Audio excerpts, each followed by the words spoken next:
Il est courant de considérer que lorsqu'une entreprise dispose d'actifs corporels qu'elle peut proposer facilement en garantie, comme des immeubles, elle peut plus facilement s'endetter. Bien évidemment, la qualité des biens hypothéqués importe. Si leur valeur s'accroît, l'accès au crédit devrait en devenir encore plus facile. Ainsi, Sivjanovic publie une étude dans la Review of Financial Studies sur le lien entre la structure de capital et le prix de l'immobilier aux États-Unis.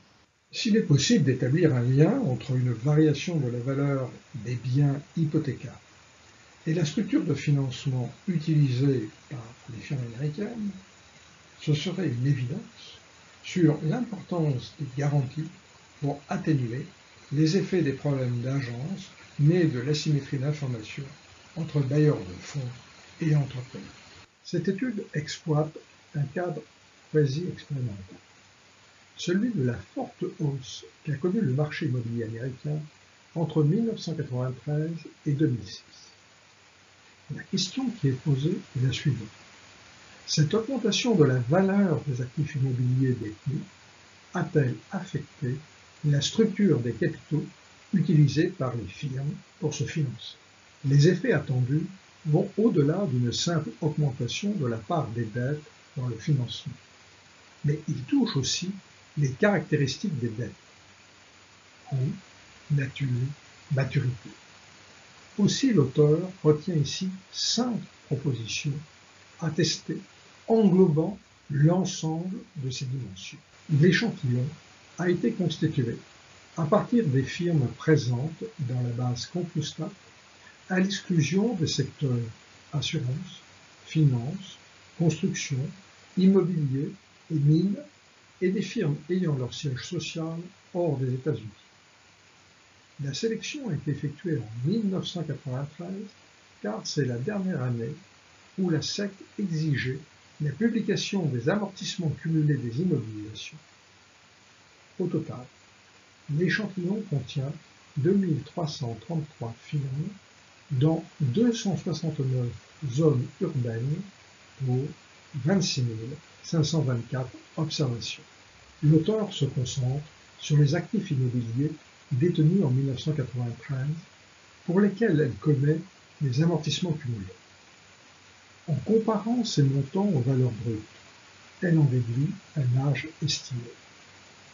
Elle corrige les valeurs brutes en fonction de l'évolution des indices de prix aux États-Unis et dispose alors d'une estimation de la valeur en 1993. Dans un second temps, elle calcule des valeurs corrigées pour chaque année suivante en fonction de l'évolution des prix de l'immobilier dans la zone concernée, celle du siège social. Il y a au moins 2 sources potentielles d'endogénéité dans ce genre d'études. Une forte corrélation entre la structure du capital et la valeur de l'immobilier pourrait en rien être liée avec un lien de causalité comme celui attendu, mais pourrait être la conséquence soit d'un choc économique local, soit de la nature des décisions d'acquisition de ces biens immobiliers. Supposons que l'économie locale connaisse un boom. Les entreprises en profitent pour investir et doivent s'endetter en conséquence. Par ailleurs, les salaires versés augmentent et la demande en biens immobiliers est plus soutenue. Les prix des immeubles augmentent en conséquence. Le lien n'a ici rien à voir avec la causalité envisagée.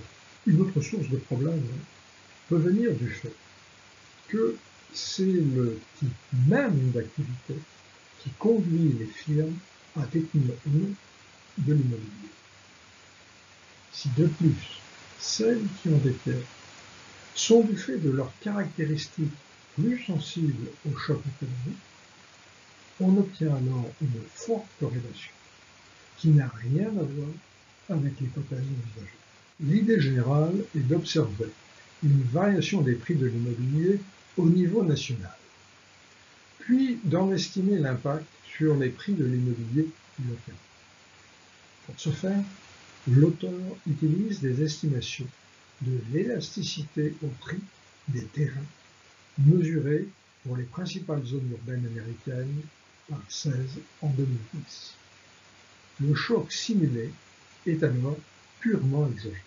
Les prix locaux et les valeurs de l'immobilier de chaque firme impactée par le choc national sont estimés à partir de deux modèles de régression où les prix locaux observés et les valeurs indicées des biens ont été régressés sur les instruments. Un ensemble X de variables de contrôle, rentabilité, taille, ratio market-to-book, et des effets fixes par firme et par année.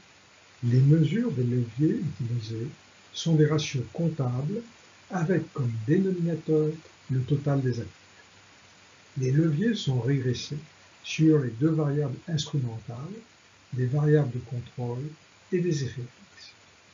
Le centre d'intérêt ici est le coefficient β2, qui mesure l'association entre une modification exogène de la valeur de l'immobilier et le levier. Nous ne commentons ici qu'une toute petite partie des résultats exposés et laissons de côté en particulier tous les tests de robustesse. Les résultats fournis soutiennent dans leur ensemble les propositions 1 et 2. Le coefficient est positif, significatif au solde de 1% quand le levier est régressé sur les instruments de choc. Lorsque la variable dépendante est le coût, le coefficient est négatif et significatif, suggérant une diminution de 50 points de base pour une variation d'un écart type de la valeur de la garantie. Les autres résultats sont aussi favorables aux propositions 3, 4 et 5. De meilleures garanties affectent la structure du financement.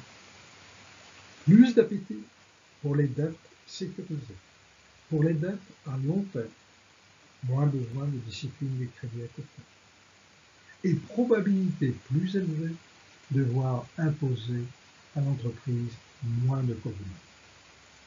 Tout ceci va dans le sens d'un moindre poids des conséquences négatives de l'asymétrie d'information sur le marché des dettes. En conclusion, cette étude met en évidence une augmentation significative de l'endettement suite à une hausse de la valeur des actifs hypothécaires. Elle montre que l'endettement peut être obtenu dans de meilleures conditions de coût et à des maturités plus longues. Elle met en exergue l'accroissement des prêts bancaires, hypothécaires et obligataires au détriment des obligations convertibles. Elle suggère que quand les valeurs des garanties augmentent, les problèmes d'agence diminuent et les entreprises peuvent accéder à une structure de financement plus voisine de son optimum. Ceci est particulièrement vrai pour les entreprises les plus exposées à des formes de rationnement.